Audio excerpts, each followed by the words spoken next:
Hey guys, I just wanted to make a very important video after watching one of Angelo DeLullo's videos on the nature of slowing down in the face of suffering.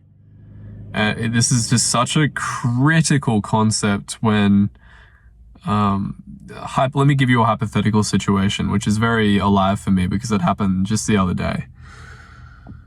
Essentially, when the mind is feeling contracted, often when we have moments of expansion, it's followed up with moments of contraction.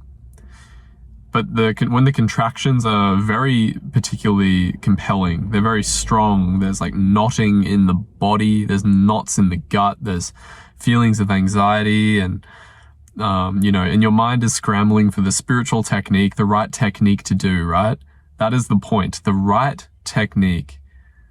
So your mind it takes upon this assumption that it is a separate self and it will be able to find the right technique that will liberate it, essentially. And it's also coupled with feelings of helplessness, of self-doubt, like, I don't know what I'm doing.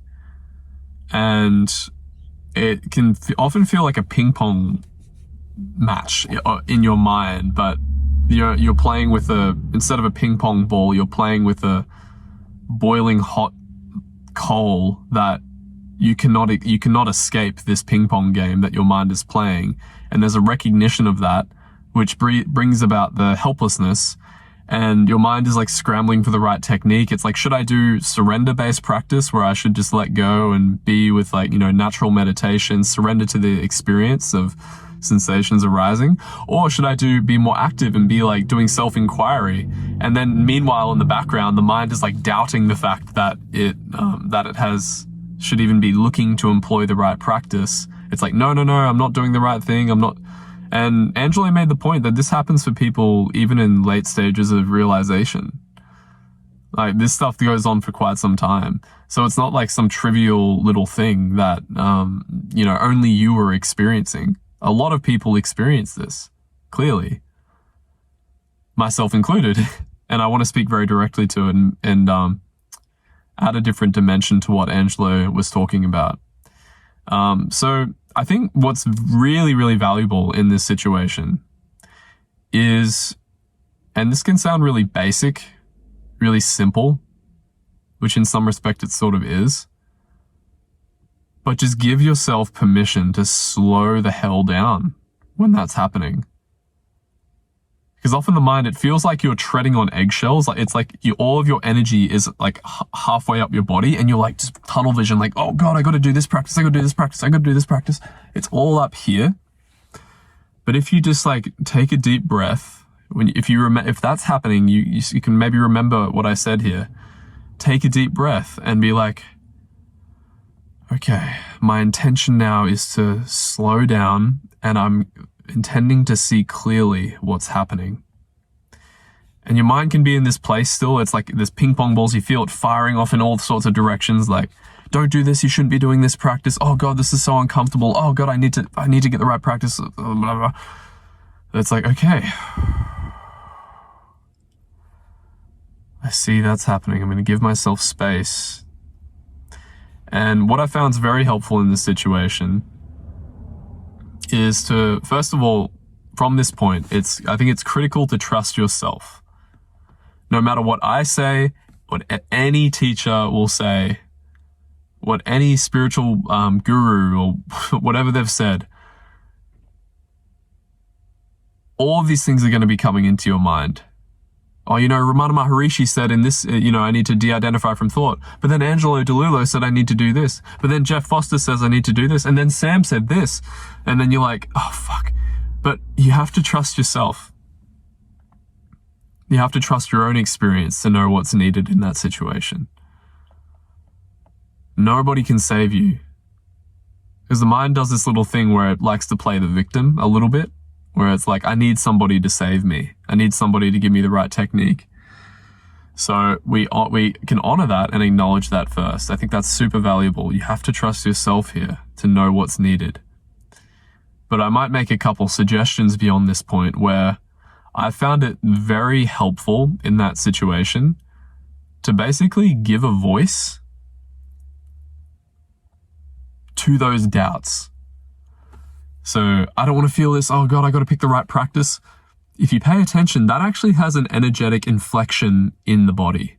For me, it's often like around the neck, the head. It's very dense.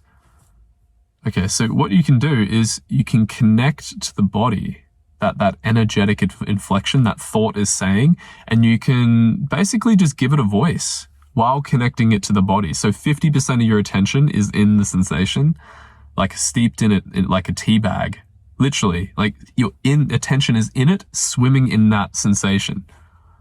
And you give a voice to that doubt, like, okay, I don't want to feel this. It's here. I hate this. I'm not doing the right practice. And then your mind will still be firing off in 50 directions. So you're just gently, lovingly, with gentle, loving curiosity, now that you've slowed down, you've given yourself permission, you're pulling it in and you're like, oh, okay, I don't want to feel this is here. I hate this. Okay, Raman Maharishi said to do this and I can't do it. I'm not doing it right. Okay, and you're feeling it in the body and it's sort of like unkinking and releasing a little bit. You're getting more space. But Angelo said this. Oh God, I don't know what to do. I hate this. I can't do this. Okay, I love you. Bringing you right in. You can be here. You can be here. What else is here? What else is here? I'm never going to wake up. I keep falling into this fucking reactive pattern and I can't do it. Thank you. Okay, you're trying to get me ease. I see how by you being there, you're trying to like, get support and nurturing. Okay, you can be here. And already you've just cleared the field. You basically like brought in all of the forgotten lost children that have accrued through your life, and you've just sat them down in a nice little circle. You've given them a warm blanket over their back and a hot chicken soup. And you're just giving them love, because these are patterns. These are very core childhood patterns that have been developed over the years for us to feel more ease. But now that we're just in the pressure cooker of suffering and we're investigating the core mechanisms of selfing, of meing and being, they're just, you can't hide from them anymore at all. And they're right there in your face and you can't get out of the ping pong game. So, let's invite all the characters in that are stewing in the background and give them love. Right. So now this opens up a place when, like, you still might be feeling all sorts of things in the body, a lot of reactivity. But from this place, I think it's incredibly valuable to where you can then start probing into the more fundamental beliefs. So what is my view that I'm holding here? What view am I holding here? And you have to be radically honest here. And often, like what Angelo pointed out in his video, is it comes back to things like, I believe I'm a separate self who thinks he can pick the right practice. I have agency and I can pick the right practice to do to make myself feel better. But it could also be a view of, I'm a helpless spiritual victim who has been practicing for ages and I'm never going to get out of this. You have to trust yourself and you have to really be honest, because like, if you're not honest with yourself at this point, then it's just basically breeding more delusion, which is going to propagate the suffering. And, like Paul Hederman said, the greatest addiction is the addiction to self. How radical are you willing to be to break that addiction to self? How ruthless are you going to be with those inquiries in that moment when the game is ongoing and the ping pong ball is flying? And, are you going to keep succumbing to those intense pressure cooker energies? Or are you actually going to start to see and relinquish and release these beliefs that are really fundamental and core to your suffering? And I'm constantly humbled by this. And it's amazing, right? You'll watch this video and I'll even talk about this because I know this happens in my experience still too. Like, I have to really give myself permission to do what I'm saying, is to slow the hell down. But I've noticed there's a shift now where it used to be like I would so brutally be caught in it, but now it's like, okay, I'm sort of caught in it, but not really. Things are really opening up. the mind will you'll watch this video and then you'll hear all these things and then those exact same mechanisms will come online. It's like the mind will cast a spell over you. You'll go out with confidence. You're like, yeah, okay, I know, I have some pointers on how I could work in this situation. But then when that situation arises, it's like all of that shit goes out the window and the mind casts a spell over you and it does what will work for you to ensnare you back into delusion. Or quote unquote delusion. So the invitation is, you just gotta just really try and slow down and see what's happening in that moment, because that is where the gold is. That is where the money's at. And bringing inquiry there, and when the situation really calls for it, will ultimately is going to be the thing that shifts things.